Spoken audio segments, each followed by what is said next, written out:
one of the girls who worked there was this Persian girl. She was like, let me give you an extra discount. I was like, what? I go, this is amazing. So I love Canada.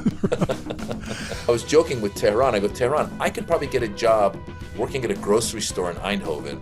And then people would be like, whatever happened to Maz Jobrani? You'd be like, oh, he's stacking lemons in Eindhoven. Really? There was a corner kick and we were on that corner and he came over there and I told my son, I go, he's right there. Can you believe it? I said, I came to America during the Iranian Revolution. I said, you never hear someone from the Middle East be like, I came to America during summer.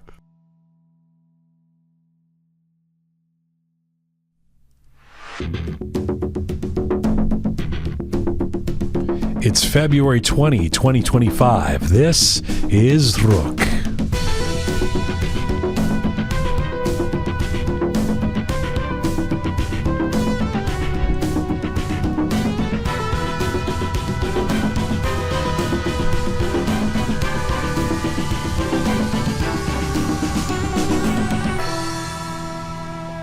Hi there. Welcome to episode 360 of Roqe. I'm Jian Ghomeshi. Hello to you from Toronto. Hello to you from Canada. Salam dostan aziz, durud bar shoma. Hope you're doing well wherever you are tuning in from around the world. It is Snowmageddon here in Toronto. Snowmageddon. There's so much snow that I have to think before I go anywhere. I'm digging out. I have a lane next to my house, and I literally have to dig to get the car out every day. There's these conversations that we have with people, like especially Iranians. You'll meet them somewhere in the world, and they'll say, "Where do you live?" And you'll say, "Canada," and be like, "Canada, oh, ingad barf sarmo," and they're like, "Actually, it's not like that at all. It's not." You're always convincing people it's not super cold and it's not super snowy. It's cold and snowy right now. It's terrible. I don't know. If you're listening to us in California or in Dubai or something, please enjoy it. Even in Vancouver, you don't have what we have here in Toronto, which there's a certain kind of snowstorm and snow on the vista that can be beautiful. This isn't beautiful. It's not. It's just annoying at this point. It's big, giant lumps of brownish snow on streets of Toronto that are in the way and really icy, and then they put salt down to kind of help people walk, and then Oogie and other dogs get salt in their paws, and it's a disaster. It's just a whole I know there's bigger things happening in the world, first world problems, but it really is it has been an annoying week. Super P, you are at the control booth there. Hello, sir. Hello. How are you enjoying the snow? I'm not enjoying the snow. Exactly. That's my point. You see what you had in Mashhad? You did not have this. Exactly. Yeah. You nice. Pashodi omadi inja bebin chi shod. Yeah, I know. I have been shoveling the last couple of You have not been shoveling. days. Don't lie. Yes, I was shoveling. You don't. Oh, Yes. really? Yes. Yeah. Okay. I don't think you shoveled, but anyway. I don't think I can't even imagine you picking up a shovel. I couldn't even get out of my house. You had various kolfat to do the shoveling in Mashhad, right?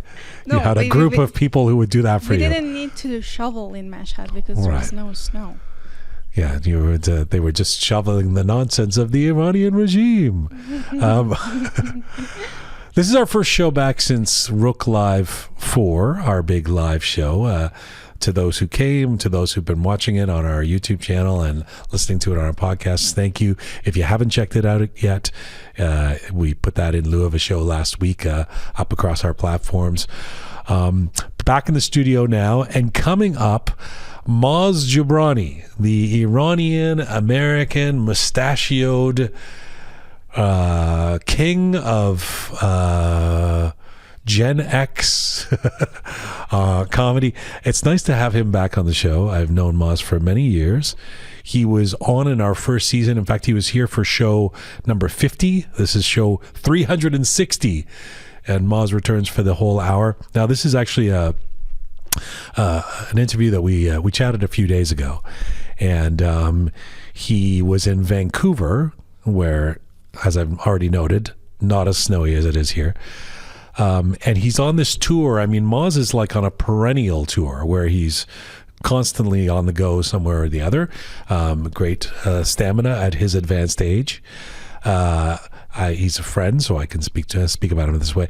He's in Ottawa tonight, Canada's capital. He's in Montreal tomorrow night, Friday night, depending on when you're watching this, listening to this. Toronto here on Saturday night, and then in Irvine, California for a residency in a couple of weeks. But first, he's going to be on our show. This is an interesting conversation with Maz, because we kind of talk about the evolution of Maz Jobrani. Think about it. When he started, I mean, he's not that old, but he's been at this for, a couple of decades, 25 years. And when he started, there was a very different landscape, both for comedy and for Iranians in the diaspora. So he's had to adapt and adjust and evolve in terms of what he does. And we talk a lot about that in this interview, both how comedy has changed, like the sensitivities that exist now because of the sort of wokeism, which I think he's a fan of. I'm not sure.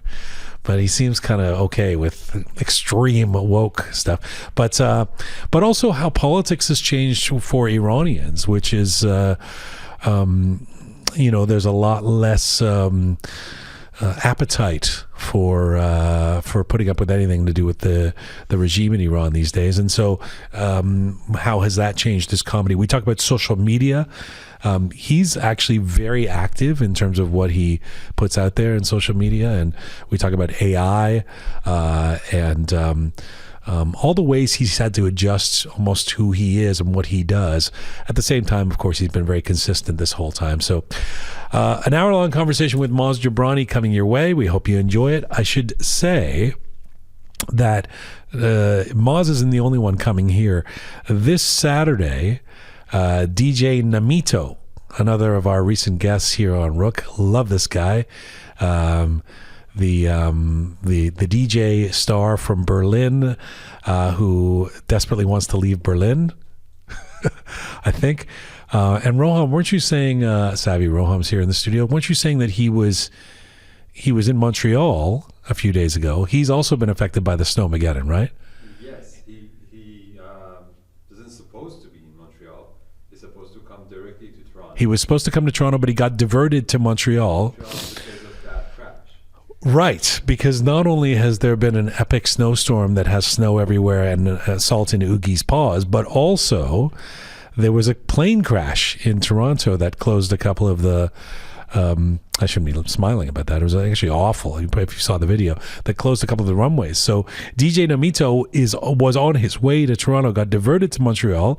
Beautiful place to be, but he's supposed to be here. So then he had to drive here. Yeah, because no plane.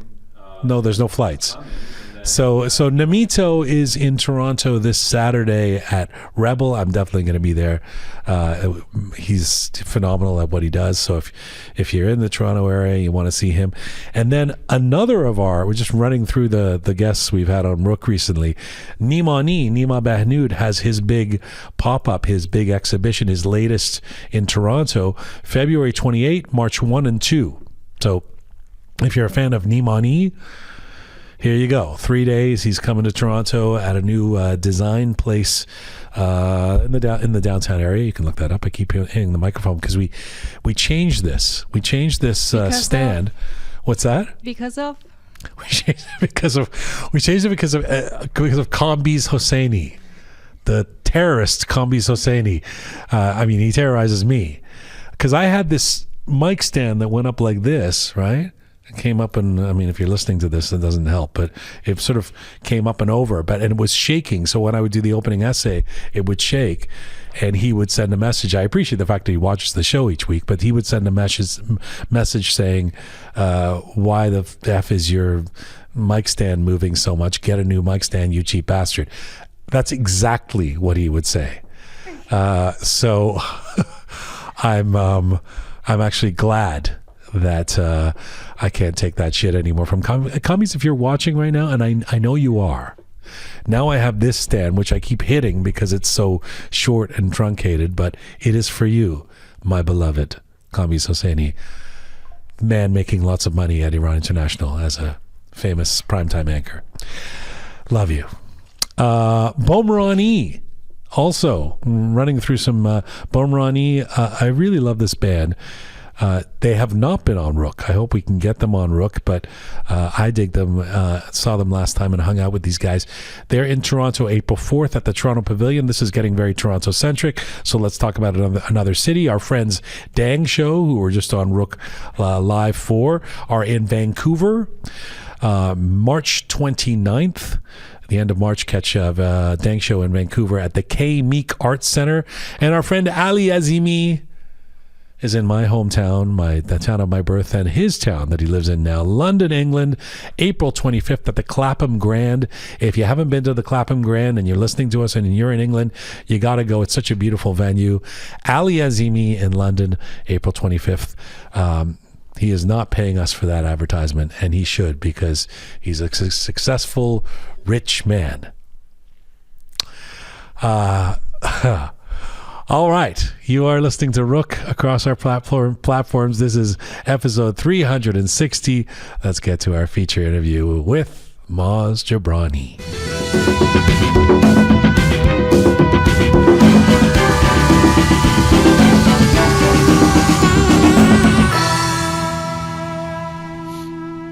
All right, let's get to our feature guest. To apply the overused phrase, my guest needs little introduction, may just be appropriate, if a little cliche, when bringing this fellow onto the program. A program aimed at conversations from, to, and about the Iranian diaspora. He's the kid from Tehran who grew up in California and has become simply one of the best-known Iranian-American actors and comedians in the world. He is the mustachioed man, the Persian Pink Panther, the shimmering Shah, the funny Ferdowsi, the acting Aziz. Maz Jobrani has shared the big screen with everyone from Nicole Kidman to Ice Cube. He's been a regular on shows like 24 and Superior Donuts. You've seen him on Curb Your Enthusiasm and ER, and he has appeared as a guest everywhere from Colbert to The Tonight Show. But it is as a stand-up comedian that Maz has had a major impact on the world of entertainment and on the way Iranians are seen in the diaspora over the last 2 decades, wielding his mic, using his wit to undermine stereotypes and hypocrisy and getting laughs along the way on stages all around the world. Maz has a book entitled I'm Not a Terrorist, But I Play One on TV. He's had his own Netflix specials. He wrote and produced a feature movie called Jimmy Westwood, American Hero. And most recently, Maz has been doing a regular podcast, a special entitled The Birds and the Bees, and gigs all over the globe. He performs here in Canada this weekend in Ottawa, Montreal, and Toronto. Then he has a residency at the Irvine Improv in Irvine, California from March 7th to the 9th. But first, right now, Maz Jobrani joins me from Vancouver, Canada today. Hello, sir. Hi, thanks for having me. So first of all, when you were doing that list of the alliterations and you said funny Ferdowsi, I was waiting for the silly Cyrus. Silly Cyrus the Great. Come on, let's do this. All right. I'll add that to the next time. It's a compilation intro. It just grows each time. Welcome back to Canada, even if you're on the West Coast right now. Thank you. Happy to be here. I was in Calgary last weekend and then Vancouver tonight, and then I'll be coming to the East Coast, like you said, next week. And it's interesting because most normal people would come to Canada and stay. Yes. But I've been coming and going. And so I keep going, through the border and it gets easier and easier. But also I really appreciate your guys' prices because the U.S. dollar is strong. So it's not good for us. It's good for me. It's good for me, and that's what matters. Okay, like it's always a pleasant surprise when you get a bill at a restaurant, and let's say it says $50, and you sign it, and then your phone gives you the U.S. dollars, and it goes 38, and I go, "Oh, that was great." So.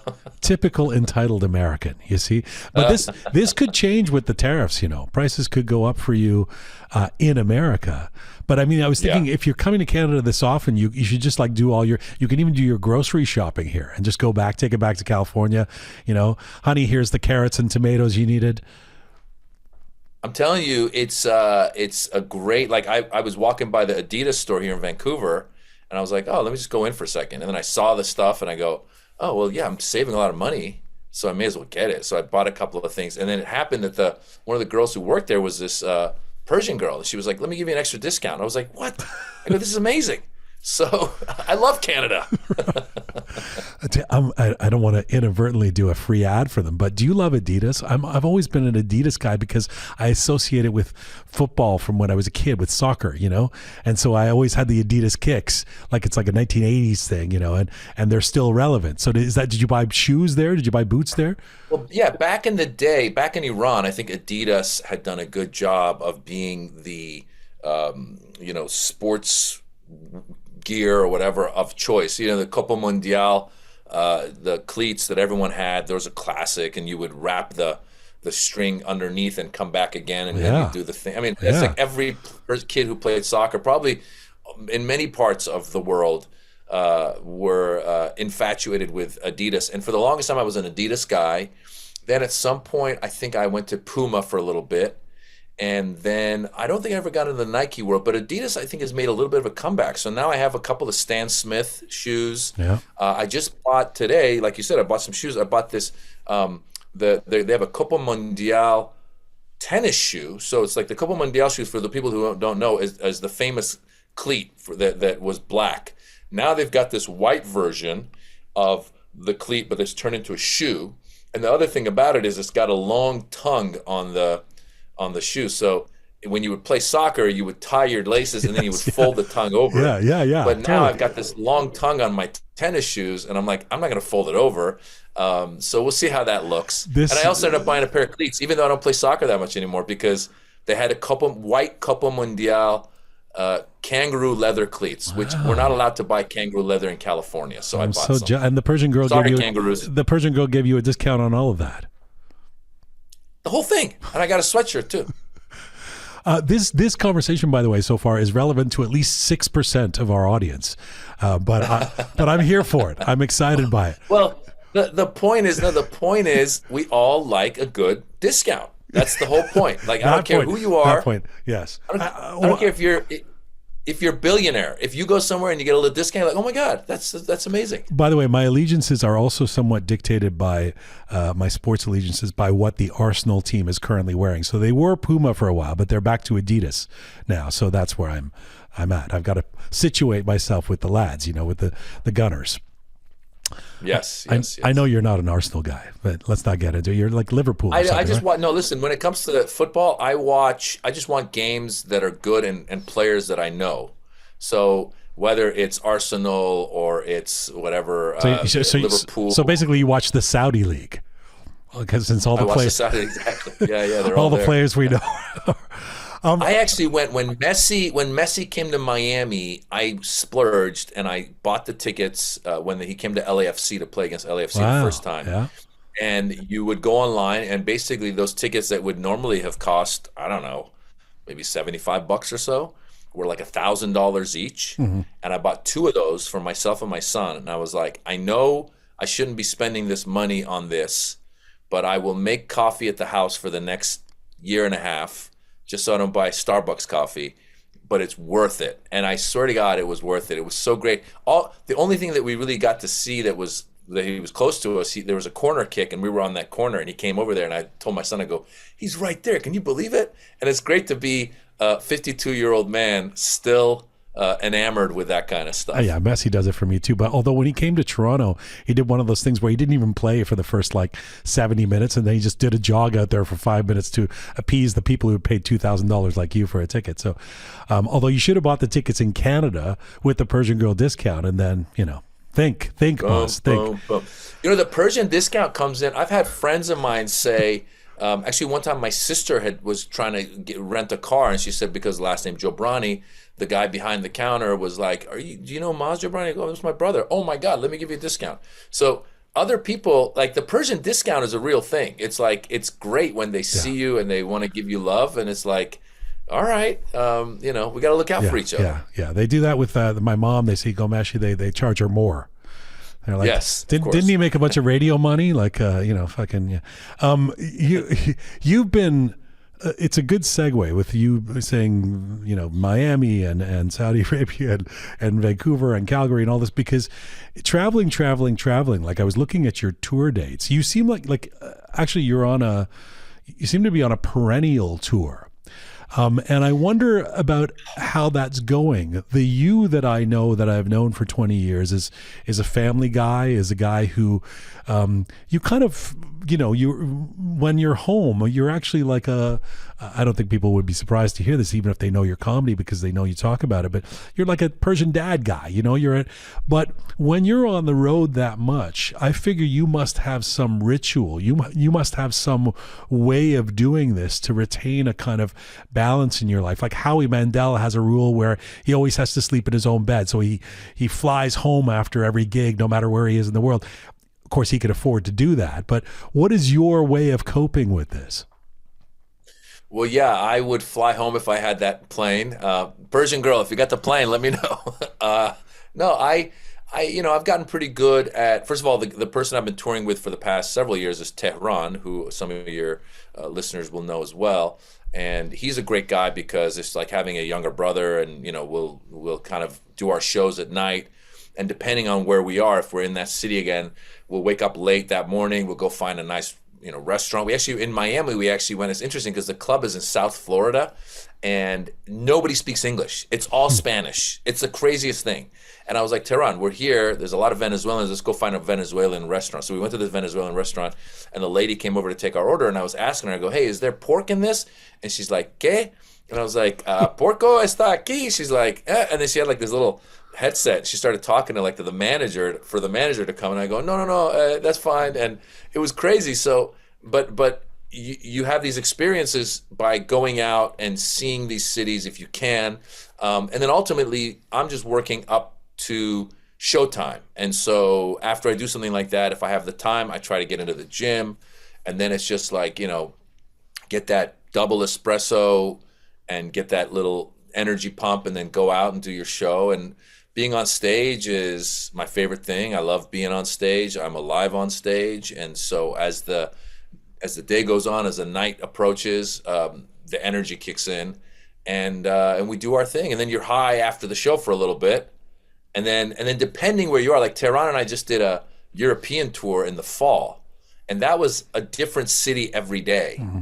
And so it was like, go to sleep, wake up, just, half groggy, get on the plane, nap on the plane, get in the car, nap in the car, get to the hotel, nap at the hotel, do the show, next city, and really like almost like a Spinal Tap type of a thing where you're like, what city were you in? You have to really build in the naps, I guess, right? Like I do wonder how you don't get sick.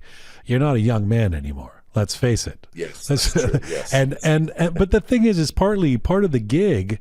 I mean, I don't think I've ever seen you, and I've seen you many times and in different cities.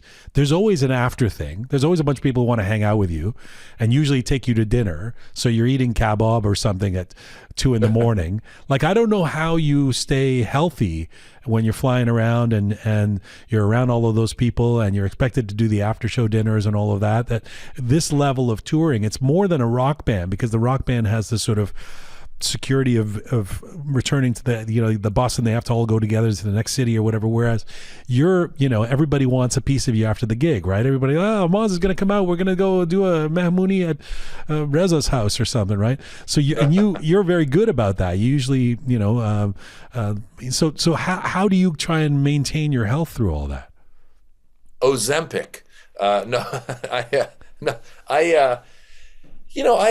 I try to, like I said, I try to get to the gym. I wash the hell out of my hands. Tehran knows every time we shake hands. Last week in Calgary, after the show, took some pictures with people, a lot of shaking hands. Some people, and people, listen, people don't know the etiquette. It's like, how about a namaste and let's move on. I don't know what you got going on. Like, that's kind of Howie Mandel is at that extreme level. And I'm not a germaphobe, but if I'm going to be shaking 100 hands, chances are 2 of those people are sick. So when I shake that hand, it registers in my head. So the rest of the meet and greet, when we're taking pictures, I'm like, don't touch your face. If I learn anything from Dr. Fauci and COVID, don't touch your face, your orifices. Right. So once I'm done, I always turn to Tehran. I go, Tehran, let's go wash our hands, man. So you try to stay healthy. You try to get your sleep, and once in a while it gets you. I've had shows where I started losing my voice. Actually, not this past year, the year before, 2023, we were doing shows in Vegas around the Persian Vegas, festival when everyone goes to Vegas around Christmas. And it was me, Tehran, and Amir K. And before the show starts, I introduce Tehran from backstage with the Voice of God mic. And the first night I did it, and I could feel my voice was starting to go. The second night, I could barely do it. So, because, you got to go, give it up for Tehran, so I was like, give it up. Because if your voice is going, you got to go lower. I go, give it up for Tehran, And then throughout the show, I was just talking like this the whole time. And it can get bad. Because that's the problem is we need our voices. You could be, if you don't have a voice and you're an accountant, you just go, hit that calculator. Yeah. But for us, we need our voice. So yeah, there have been times where I've been losing it, but I got through it, man. I got through it. But also in another way, it's kind of you do stay in shape because you're not sedentary. You're constantly moving. You have to run around on stage. You have to run around to catch the flight or whatever. So you're kind of you don't have there. You just can't have that 8-hour day in front of the TV watching Premier League or whatever it is. So that in that sense, it's probably a healthy thing. You had said something to me a while ago that I don't know if this was when you were touring in Europe. I know you were over there not that long ago with Tehran, because I think he had just come back when he was here, of being there with you. But you had considered moving to Europe, which was that serious? It was funny because we were in Europe during the elections, and the American elections, and I was wary of how things were going to go because I know that some Iranians love Donald Trump. And I know some, obviously a lot of people in America. A lot of Iranians from your neck of the woods too. Yes, I know about that. And now the truth is, however you feel about him, the fact that he had instigated January 6th, it was an insurrection, the fact that he had taken those classified documents, if he hadn't done those two things, in my mind, if he had actually accepted that he lost in 2020 and gone away for 4 years and then come back, I would have said, okay, I don't like the guy, but he didn't break any laws in this interim period. But the fact that he said he would not admit that he lost, even though he knows he lost, and we know that he knew he lost, and the fact that he tried to overthrow the government, like to me, I go, that's crazy. This guy's in a debate saying that immigrants are eating cats and dogs, and we're going to vote for him. So all of that was circling in my head. And again, I'm not saying like the Democrats are perfect, but this guy was literally a criminal. And by winning, he was able to get away with it. And at some point I was like, gosh, I feel like I was in Europe. But the other guy was senile, to be fair. Or the other guy was senile, totally senile. Well, I mean, Kamala was not senile, so she could have been. Okay. But the point is that I was in Europe and I would go on stage and I would joke about, because after Kamala lost, I would go on stage and say, wow, I left America, it was a democracy. I think I'm going back to a dictatorship. And we're seeing more and more that it's a power grab, the whole Project 2025 and all that stuff. So anyway, with all that in mind, we'd be in some towns, and you know how Europe, I think Canada is more European than America in that your healthcare, your education, and I don't know how in some ways, happy everybody is with that. But in Europe, there were places where, like we were in Eindhoven, Holland, and there was a 14-year-old kid in the audience. And I asked him, I was talking to him, I go, so what do you want to be when you're older? And he didn't miss a beat. He goes, happy. I was like, oh my God. I go, these people learn to have a holistic approach on life. It's like, get a job that you enjoy. You're going to be respected for that job. You're going to have health care. You're going to have free education. So I was joking with Tehran. I go, Tehran, I could probably get a job working at a grocery store in Eindhoven and once a month just do a comedy show. And I'd have my healthcare taken care of. I'd have, my salary. I'd have a vacation, whatever I'd have. And then people would be like, whatever happened to Maz Jobrani? You'd be like, oh, he's stacking lemons in Eindhoven. Really? Yeah, but he does a show once a month. Oh, that's cool. So in my mind, in this little, fantasy world, I thought of that's a possibility. And also, I like the vicinity of places because we were in Milan, and we were having lunch, and there was this couple that was sitting next to me. They go, what's your guys' story? Oh, this morning we were in Berlin, and the guy goes, my girlfriend here told me to pack a bag. She didn't tell me where we're going. And we went to the airport, and we came to Milan. I go, oh my God, how exotic. I go, I want to do that. Yeah. So there was a lot of I'm always jealous of my friends who live in my old hometown of London, England, because you're a quick flight or even a train ride every weekend away from anywhere in Europe, right? It's so much fun. Whereas, it's a different reality in North America. But you know, I mean, in terms of the Trump thing, Canada's an option too. You know, like you would be surprised that Iranian Canadians. I've talked about it a lot on the show, both because a lot of us have been pissed at the Liberal government here in Canada, so it was a bit of looking for alternatives that made Trump look better.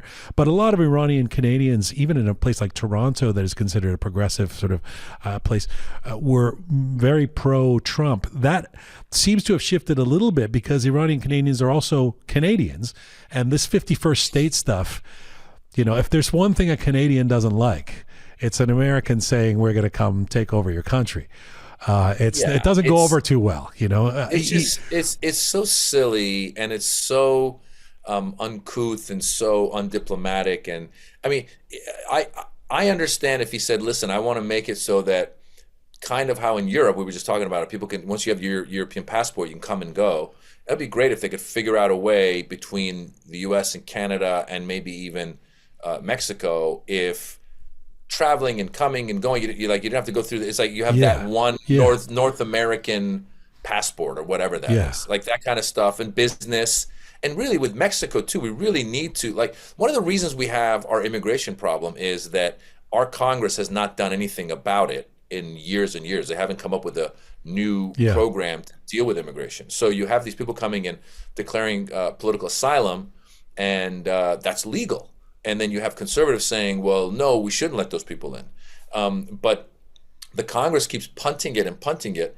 And I was listening to some guy talk, and he said, you know, one of the very simple things they can do is create worker visas where people from Mexico can have multiple entries in and out of America to come work and go back, and then they won't have to sneak in and not be able to go back and just send the money back. Like, that would be great if they could just come and go. And we need the workers, by the way.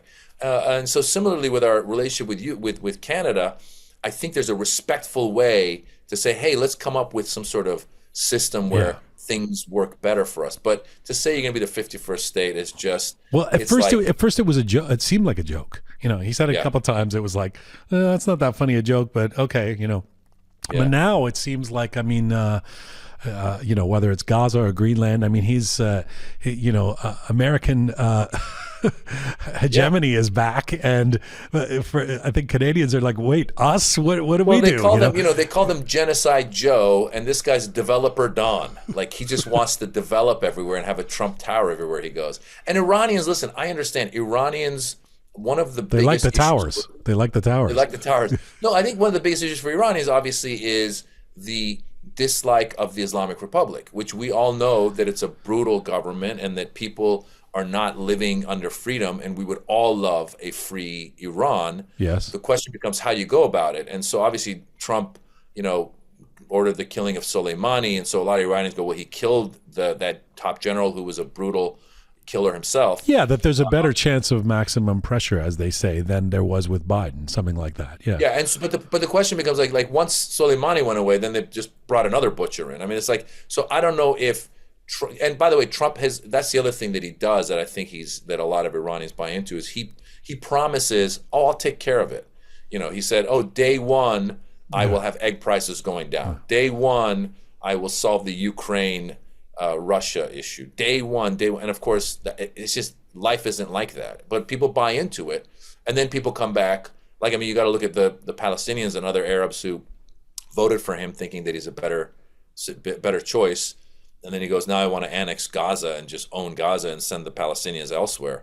You go, oh wow, I wonder if they regret their choice now. So I don't know. I'm not going to convince anybody one way or the other, and I still love my Iranian brothers and sisters. And I have a lot of friends. My own mother likes the guy. So I don't know what else I could say. I just basically, what do you say when you're doing your shows now? Where are you at with taking political stances. I remember you famously saying at one point you wish you were Swedish because being Iranian just invites being political. You know, you have to be political but it's an interesting moment because at the same time as, especially in recent years, maybe this is changing with Trump, in recent years there's a lot of sensitivity around what you should or could say. Then there was Masa Amini, and there was, for the Iranian community, sensitivity about what you've done, who you are, what you say. And at the same time, it feels like the world is at an inflection point. Like there's so much going on. A lot of it's scary, but there's certainly a lot going on around the world that feels like it demands something to be said. So do you feel like Maz has to be more political or is more political today on stage than you would have been 10 years ago? Or where are you at that? No, I've always been somewhat political. I always say in my comedy, I take on politics, society, and my family. Those are the three subjects I'm going to talk about. Now, there's varying versions of that. So in my Netflix special, Immigrant, there was a lot of Trump stuff because that was the first time he'd come on the scene. Yep. And a lot of people saw him for the charlatan that he was and all that stuff. So I was talking about that.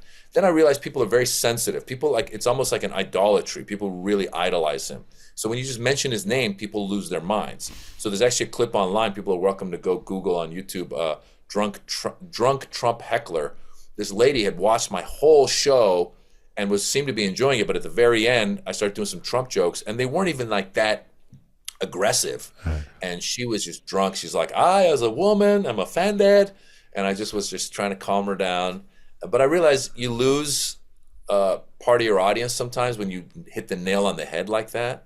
Number one, if you're going to do any political stuff, it better be funny. Number two, all political stuff does not have to only be Trump, because I'm a very progressive-minded person in general. So I support the LGBTQ community. I support people of color. I support immigrants. I support a lot of people that I feel if I can support them, I do. And so if I can find ways to work that kind of stuff in without hitting it on the nose and going like, hey, let's talk about, whatever, women's rights.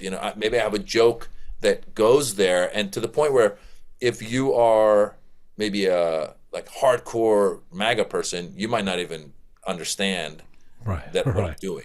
Right. So I'm trying to, because ultimately at a comedy show, you want people to laugh.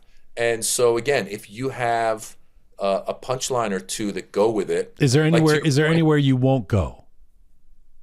I've always been someone who does not make fun of people that have any kind of like physical handicap or anything like that. I try not to punch down in many ways. But I do try to like point out, like I think the themes have remained the same. Like you were saying how I said I wish I were Swedish. I continue to talk about how being Iranian, it's impossible to avoid politics. I go, Iran is always in the news, even when it has nothing to do with Iran. Yes. I go, I think they have the same publicists as the Kardashians. I go, when that guy tried to shoot Trump, the next day Iran was in the news. They're like, we wanted to shoot him too. I'm like, nobody asked you, just shut up. So that's the curse of being where we're from, is that it's hard to lay low and you got to talk about certain stuff. And in talking about certain stuff, I try to point certain things out. For example, I talk about how this is a joke that I'm doing now where I say, people from the Middle East, when we come to America, we come because there's turmoil in the old country. And the way I realized that, I was talking to my Lebanese friend. He goes, Maz, I came to America during the Lebanese Civil War. And my Iraqi friend was there. He goes, I came to America during the invasion of Iraq. And I told him, I said, I came to America during the Iranian Revolution. I said, you never hear someone from the Middle East be like, I came to America during summer. Like, it's never a seasonal thing. It's always something was happening. And then off of that, I go, are there any Europeans in the audience? And usually someone's from Europe. Where are you from? And this actually happened. I think I was in Germany. I was somewhere. And I go, anyone from another European country? And the guy raised his hand. Where are you from? Switzerland. Oh, wow, you live here? Yes. What made you want to come to Germany? There were too many mountains in Switzerland. And I was like, do you understand the level of white privilege? I go, this guy woke up one day and was like, there's too many mountains, let's go. So there's themes, When you say that, well, speaking of themes, you say politics, society, family. The family part, I couldn't. I mean, time flies. Look, it was about 13 years ago. I was writing a book, and I was sequestered in L.A. And I would come see you regularly. You're my buddy. I would come to the comedy store. You were doing working on material, and a lot of the stuff you were doing at that point was about how you had two baby little kids. You had like a 2-year-old or something like that. So I'm flummoxed. I'm flabbergasted when I find out that your son is now 16, and your daughter is 14. What's it like to be the dad of teenagers? It's a different world. I always read the Khalil Gibran book, The Prophet. And in The Prophet, they say, and then the Prophet, they asked him to talk to us about marriage. And he would do a whole prose about marriage. Now talk to us about love, and he'd do about love. And then now talk to us about children. And in it, he would say, your children are not your own. They come through you, but they're their own people. And I would read it. I'd be like, oh, okay, that's interesting. But now that they're teenagers, it really hit home. They are their own people. And it made me very sad because I go, oh my God, these babies, these people that I had to care for, that worship me, that were part of my life all the time, have their own lives. And they're going to go on. Like, then I start thinking to myself, I'm like, oh, I don't see my mom that often. I talk to her quite often, but I don't see her that often. And I go, that's going to be happening with me and my children. And it's just heartbreaking to me, but it's part of life, Does it change your comedy? Yeah, I mean, I just talk about what they're going through. And, I talk about teaching my son how to drive, or I'm trying to talk about having a 14-year-old daughter and them rolling their eyes at me. And they used to think I was cool, and now they're giving me advice on my TikTok and what to do. And you gotta do what this guy's doing. And so they know what's cool now, and I don't. And that's just the truth. And, and sometimes I try to listen to them with their advice on TikTok, but I'm like, I can't, that's just not my flavor to do, some goofy thing like that. But no, they're do they good still kids, think, man. do they still think you're cool? Do they still do they come to your shows?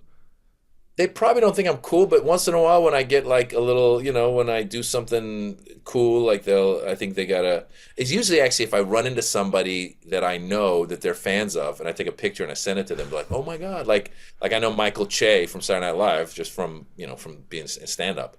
And I remember being in New York a few years ago, and he was at the Caroline's on Broadway after my show. And I was like, what's up, Mike? And I go, hey, do me a favor, I said, can you do a video for my kids? And he did it. And then I sent it to them like, oh my God. Or like Jay Farrow or Melissa Villaseñor or all these other people that from your world. Right. They get excited. You mentioned TikTok. Talk to me about how the business model has changed. I was thinking about you, and I was thinking, 20 years ago when you were first ascending, the dynamics of what you needed to do for your job as a actor comedian were different. It was do gigs, maybe record a comedy album, whatever that is now, that type of thing. Now there's this whole world where making social media videos and posts are part of the job requirement, which to your credit, you seem to be you have a facility for. You do it a lot. You seem to be successful at it. But talk to me about that. How you need to keep, I guess, diversify or die, right? Yeah, well, it used to be that media was a lot more centralized. So when you go into a town, you go to the morning radio, you go to the TV, and people would see you. Now it's all over the place, and everyone's got their own little pockets. And so you find these comedians who are selling out venues that you haven't even heard of, but they have millions of followers on social media, and they're doing great. And so you try to keep up with that, and some of it is, just doing your best. For a while, crowd work. Matt Rife famously went from not being known to becoming the biggest superstar from just doing crowd work. And so you go, okay, I got to do crowd work. And then you're like, oh, my crowd work isn't as good as others, not because the crowd work isn't good, but the shooting angles and the lighting isn't as good. So I would say I got into this business to be Eddie Murphy or Richard Pryor, and now I feel like I got to be Martin Scorsese. I got to have my camera set up. I got to get my thing set up. Then you start doing crowd work, and then they go, ooh, the algorithm doesn't like crowd work as much anymore. They want you to do direct to camera commentary. So there's all this stuff, and it's such a Who tells you that? Who says that? Let me tell you how. What's that? Who says that? Who's telling you the algorithm? I mean, you go into a who's No, you talk to, so when you talk to people and you go, oh, like for example, Instagram. I follow like 1,000 people on Instagram. I used to see one or two of them, every day rotating in and out. Now I see the same 5 rotating in and out. I have 800,000 followers on Instagram, and I'll go to a town where I'm doing a show, and I'll be at a store, and someone goes, "What are you doing here?" I go, "I'm doing shows." "Why didn't I know about it?" "I don't know, I've been posting." I didn't see it. Right. Well, the algorithm isn't showing it to my followers. And it's trying to expose you to other people, which is good because maybe you can grow followers that way, but then your own followers aren't seeing it, so you have less interaction, so it goes down. And then there's these trends that come and go that when you talk to people that work in this world, they'll say, "Oh yeah, recently the algorithms have been doing this." Or you talk to other comedians who say similar things that they're experiencing. But let me give you an example of a very crazy thing I just experienced. So after the Kendrick Lamar halftime show performance, I thought it was art. I thought it was great. And I thought, you know what? I'm going to do my own take, and I'm going to try and be funny about it, but I'm also going to talk about why I liked it. Yeah. And so I did the clip, and I go, some people say it's good, some people say it's bad. I'll tell you what it is. It's art. And then I just do like a 2-3 minute rant, and I have a girl who helps me. She edits in different clips. Great. I put it on my Instagram. I put it on my TikTok. I put it on my YouTube. Now, when you put it on Instagram, you also click, go to Facebook. So post on Facebook. So I'm looking at it, and I'm looking at my Instagram, and there's a lot of commentary going on, and it gets like 150,000 views. But it feels like there should be more views because there's so much commentary, so much engagement. But for some reason, it's not going to that next level. I look at TikTok, again, tens of thousands. I look at YouTube, even less. And just last night, I'm like scrolling through. I was like, I wonder if that also posted on Facebook. I went on my Facebook. It's got 12 million views on Facebook. And I'm going, what? And it's 100% non-followers. And most of them disagree with my take. So it's a lot of people that are like upset at my take. And I go, oh my God, getting people upset at you helps you make money. It's the craziest thing. Because I'm trying to just be authentic to who I am. Meanwhile, wait, I'm like, how does it help you make money? How does it help you make money? Because it goes viral. I made $1,000 on that one post because it had 12 million views. Facebook will tell you, oh, this is how much you made off of this. So for the most part, like usually, like my Instagram will say, oh, end of the month they send me a thing. They go, oh, you made $75 this month, or whatever. I looked at it, 12 million views, and I was like, "Oh, view insights," and it goes $1,000. I go, "I made $1,000 from that post." It seems like such a crapshoot. Like, what do you learn from that? That sometimes. First of all, I thought Facebook was dead. I didn't even know anybody goes on Facebook anymore. No, and this is my theory. I think the reason why it did so well on Facebook is because I think Facebook is an older demographic, and older people didn't know who he is. Didn't like it that much. So if you look at the comments, there's some people who are like, "Oh yeah, you're right on," but a lot of them are like, "I don't get it. I don't know."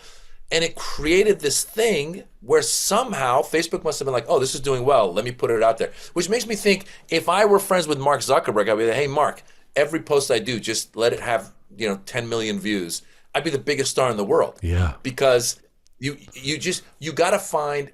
They say it's like the title. What I did, rather than saying like, my take about Kendrick Lamar, I said, Dad explains Kendrick Lamar halftime show. Oh, good title. Because I'm a dad, and the take is a lot of it is about like my daughter teaching me about Kendrick Lamar, but I think people see it, they're like, oh, let me see this, and then oh wow, and it's crazy because it's got a life of its own. I'll tell you another one that happened. This was. During the pandemic, I had a joke about Dr. Fauci. Now, I like Dr. Fauci. I think that I'm happy we had the vaccine and we were able to get out of it. I don't think he had ulterior motives. But I did a bit about how every time when I feel the pandemic is over, Dr. Fauci shows up and he's like, wear a mask, wear 2 masks, wear 3 masks, stay 6 feet, stay 12 feet, and just how frustrating it was. And it's a whole bit not about, it was only because Dr. Fauci was the face of this. It wasn't an attack on him. Right. But somehow, when I put it on TikTok, all these conservative women, all these Karens that were like anti-vaccine had seen it, and it started trending, and they were doing my audio and they're mouthing it. And I'm like, oh my God, I've created a Frankenstein. And it was like, I took it down. I felt so bad. I was like, no, that's not what it was meant for. Right. So, but that's why you have so many conservatives doing so well on social media, I think, because they say outlandish stuff. They'll come out and say, oh yeah, whatever, X, Y, and Z people are inferior to white people. Well, there's also, I mean, to be fair, there's also some Iranian, I don't know what to call them. I don't know if influencers is the right thing, but activists, maybe. Some people you see on social media who, for example, are taking up the Israel-Gaza issue. And maybe it's, I don't doubt that they feel something, but who are going so hard on one direction of that. And you go, what's up with the, and then you realize, wow, they've gained 500,000 followers in 4 weeks or something. So you go, okay, well, this is part of the gig, right? I mean, not to, not to cast aspersions on everybody doing that, of course, but doesn't it change the imperative around what kind of, like, it sort of changes what your job is, though, because it used to be in comedy, you would, especially stand-up comedy, you'd work on a show and and then you launch the show, you tour it for a year or two, you can't go back to the same town with the same show because you need new material. I feel like there's comics who still do that. There's like Dave Chappelle, I don't know how active he is on social media. He does his show, he does it, and it's a Netflix special now or whatever. If you're posting every day, you can't afford to put the same material up that you're going to perform in Ottawa this weekend, right? Well, that's why you do crowd work. That's what you post. You don't necessarily post your material. Your material you post, like I continue to put out specials. My latest one was the Birds and the Bees, which is on YouTube, and then I have another one coming up that I'll post in the next month or two. And there's all these young, prolific performers. Sami Obeid, who's a Palestinian guy. Josh Johnson is this black guy. These guys will take topics that are happening and they'll do 5, 10, 15, 20 minutes on it. And it's of the moment and it's funny. And I'm just in awe of how fast they're churning out material. And for me, my live show is my live show. There's a lot of material that people haven't seen when they come to my live show. They haven't seen it online because I haven't put it online. And then the crowd work happens. So depending on what happens with the crowd work, I just posted one recently where I was in Germany and I start talking to this couple in the front. There's a guy and I start talking to him. I go, where are you guys from? Oh, we're from the Czech Republic. Oh, you live here in Germany? No, we drove here for the show. Oh my God, that's amazing. Thank you for driving here for the show. So, sir, what do you do? And then the wife goes, he doesn't speak English. I go, what? I hope every husband here learns from this man. He doesn't speak English, but his wife was like, let's go. He's like, I will drive you and sit there and watch this idiot, even though I don't know what the hell he's saying, just do his comedy show. And I was like, sir, thank you for being so kind. But it became a whole thing. And so you go, you post it, you go, man who doesn't speak English goes to a comedy show or something like that. And of course people are like, oh, what is this? And they click it and they go, oh. And it's interesting because on TikTok in particular, I think it got to the Czech community. Because when I'm looking at comments, there's comments in Czech. And I'm like, I don't know what they're saying. But does Maz Jobrani, because you want to feel like you get to a point where you've reached it. You've reached the point where, I mean, certainly the Iranian community, if not the international community that's interested in comedy, knows who you are. You've been in all these movies. You've been on all these special shows. You got Netflix specials, all of that, that you can kind of, that you don't have to be in the rat race as much anymore. But do you feel like that you need to work almost harder than you ever did, to catch up? And yet you're Maz Jobrani. Why should you need to do that? Jian, the older you get, the harder you work, because it's, you don't know what comes natural to a younger generation doesn't come as naturally to you. I still feel like my stand-up is strong. I feel like I have a lot to talk about. I have a lot on my mind. So when I'm at a comedy club, I feel like I'm one of the guys or girls or whatever. I'm part of the group, and I feel like I'm delivering laughs that night. But again, what you were talking about earlier with the social media and all that stuff, if I didn't have to do social media, I probably wouldn't. and I say the two best words for a comedian are sold out, and not sold out their soul, but sold out their show. Right. And so you're ultimately trying to just have a full room, have people come and laugh. And some cities you go to, you get that full room. Some cities you go to, people don't know you, or for whatever reason they haven't seen you, and you're like, oh my God. Every comedian is like has their own cult. So I could come to you and be like, oh, Nate Bargatze was the biggest arena show of the year last year. He made $85 million touring. And there's people who probably go, I don't know who that is. Yeah. Because it's not the world that we used to live in, where Eddie Murphy was the biggest star and everybody knew it. Yeah. It's the world we live in where there's this person who's a huge star, but there's a part of the audience that has no idea who they are. So similarly with me, it's this thing of trying to get out there, trying to let people know that, oh, the show is for everybody. Sometimes people go, oh, Persian comedian, and they think it's going to be like me going like, when you go to Esfahan, this happens, and when you go to Qazvin, it's not what's happening. So it's a hustle, and you got to we're a brand. We're competing. And by the way, now when you get to these social media pages, you're not just competing against other comedians, you're competing against companies who have money to pay for ads or put stuff out. So when someone's scrolling, they're going to be seeing the other stuff before they see your stuff.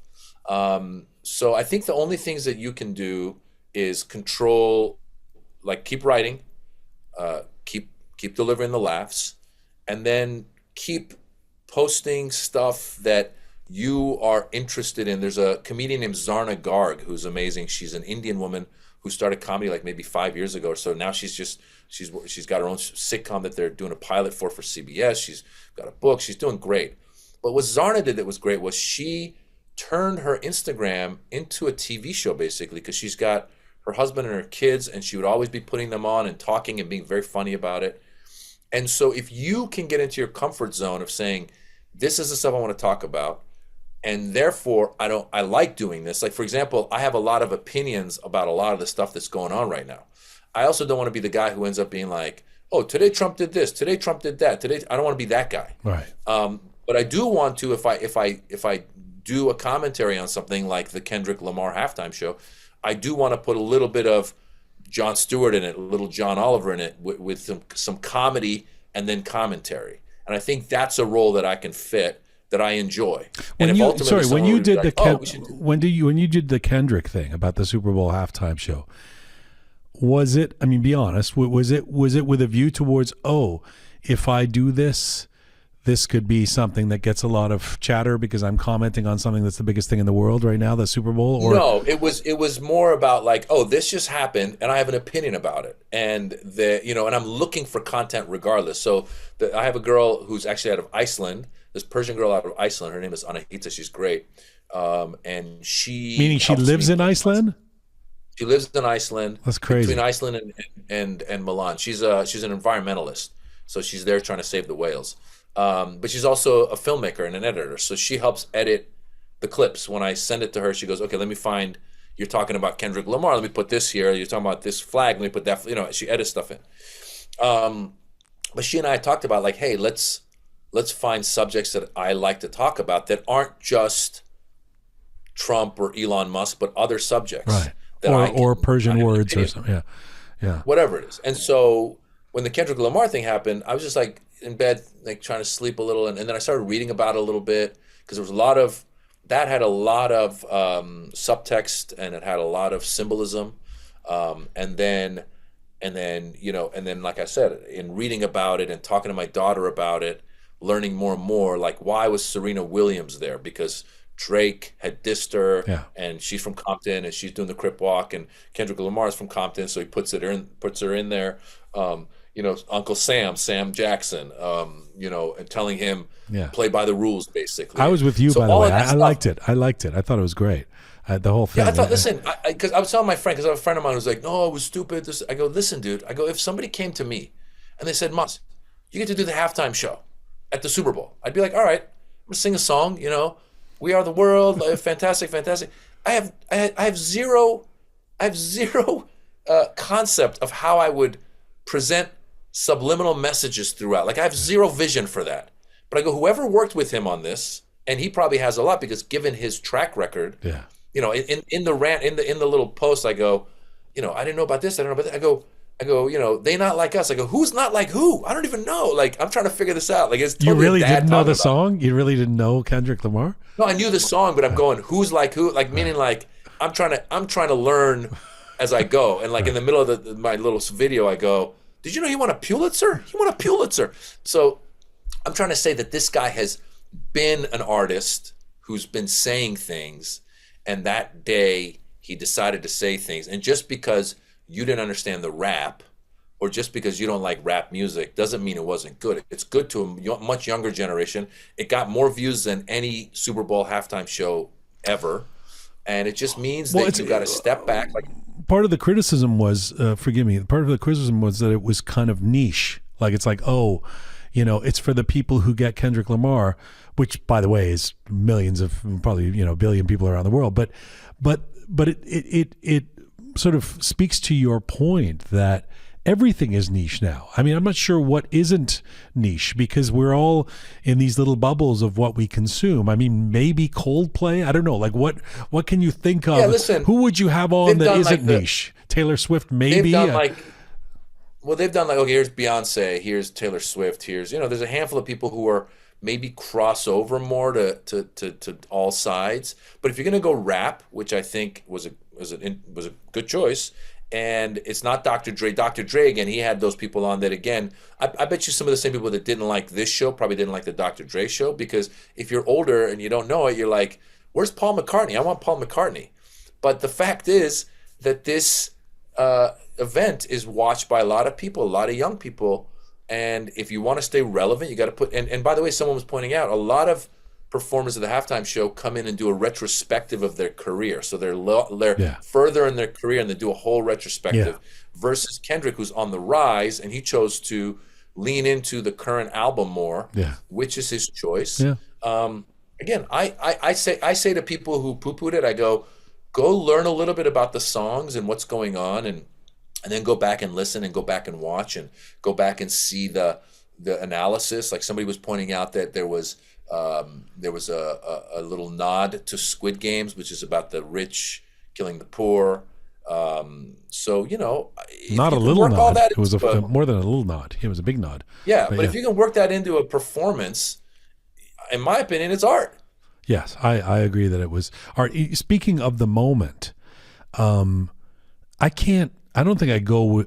I don't even go. I was going to say a day, probably a few hours without talking about AI, because obviously it's fucking with everything in some ways, in a very good way, but it certainly has implications for you, right? Like, in the comedy world.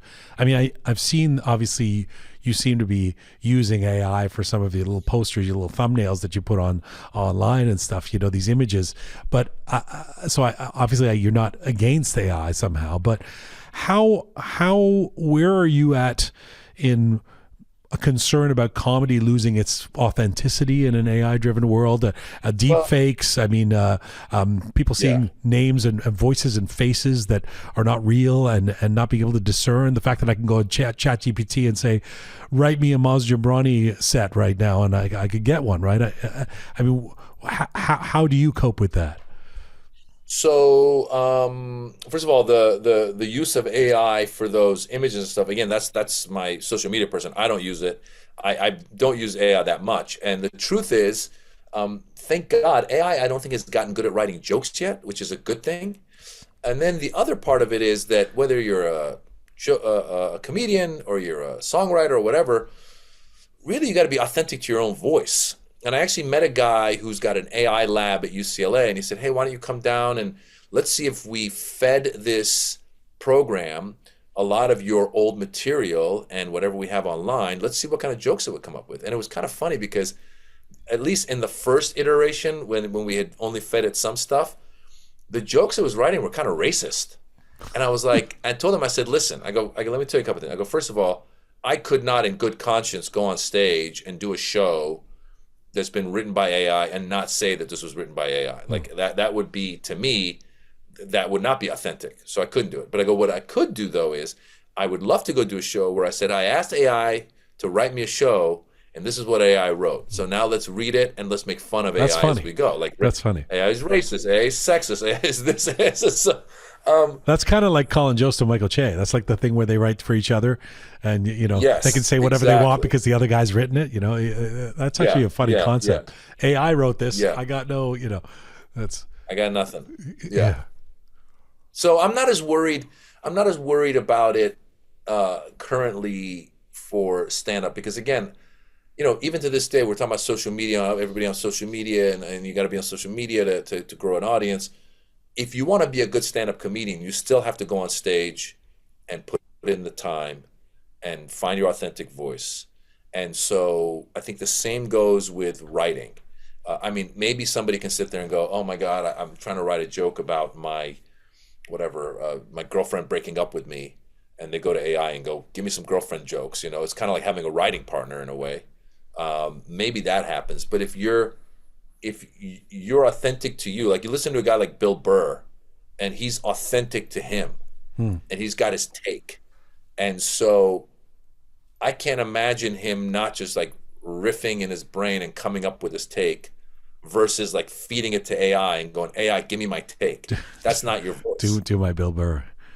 First of all, I'm so grateful, man, to have you on. I always appreciate talking to you, and I'm not going to keep you too much longer. I've got a couple of final questions for you. One of them is that a check in on. I was going back to our earliest chats together when I had my show on CBC on Q. This is like 15 years ago, and in our earliest discussions, we talk about that you talk about the challenges of being typecast in Hollywood. Something that you've written about, something that was part of your book, etc. Have you seen? We like to think there's been a shift. There's a big shift, and Hollywood's not white anymore, and all of that stuff. Have you palpably felt a shift in the industry's perception of Middle Eastern actors and comedians? Has it affected your life in some way? Well, listen, there's a lot going on. The industry is now all over the place, and even though there's more shows than ever, there's also feels like there's less parts than ever. So before I was complaining about being typecast, now I'm just complaining about not getting cast because it's just more competitive. You're going up against people all over the world. Like used to be back in the day, a part would come out and you'd show up, and 10 of the same people that are of your background would show up. You'd audition, and then it would, like, you might get it one time, the next person gets it the next time, and so on and so forth. Now, none of you might get it, and some kid out of England or some kid out of somewhere else is going to get it because it's worldwide. They're submitting tapes, so you're competing with all that. But I do find that you have shows like Mo Amer, who's a friend of mine, whose second season just came out on Netflix, and it's a brilliant season. He's a Palestinian and is telling a story of being a refugee in America, and that good for Netflix for letting him tell that story. Rami Youssef is another one. Good for Hulu for letting him tell that story. And so, even look at Nassim Pedrad in Chad. Good for them for letting her play a teenage boy in high school. So there are definitely a lot of progress has been made. There's more representation.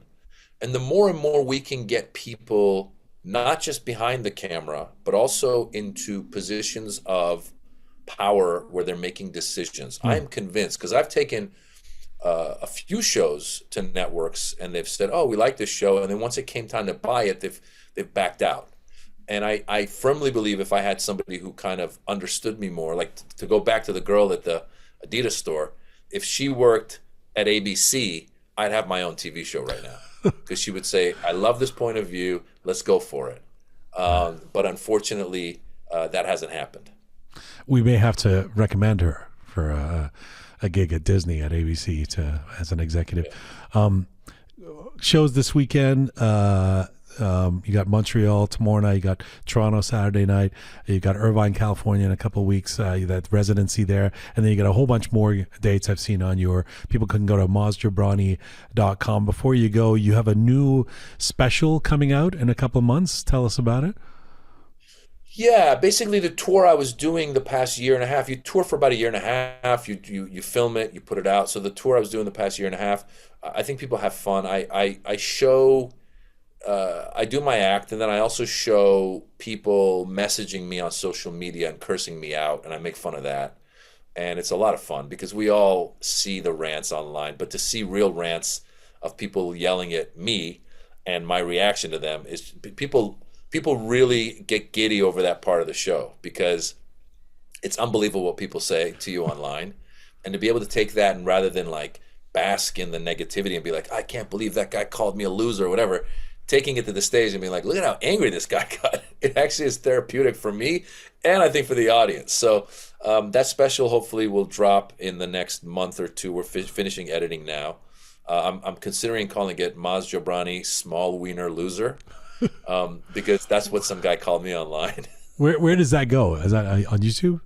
That'll be YouTube. That'll be a YouTube release again on my channel. You know, people can follow that channel. It's just at Maz Jobrani, and I post clips all the time. And I've got one special on there now, and I'll have another special on there shortly. My favorite clapback that you did recently on a disc was the woman who was like, "Shut up, Maz, please," and was like, you know, you were like, "You're actually attacking me with your Persian accent" or something. It was kind of like she had written S-H-O-T, shut up. Shut up, yeah, shut up, Maz. Yeah, it's they definitely provide you with enough, a lot of material if you want to make fun of it, because it's just, you know, I'm not for everybody. That's fine.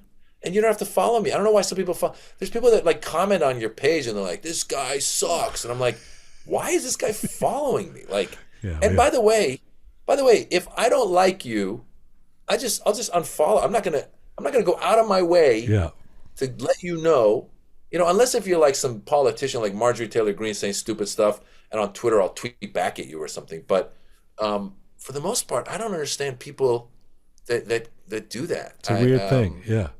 It's a weird thing. Like, who has the time? Like, I'm gonna write a paragraph about how I dislike this guy. You know, it's a very I've never understood that either. Hey man, thank you. Have fun in Vancouver. I look forward to having you here this weekend, and always a pleasure to have you on. Take care, buddy. See you, buddy. Bye.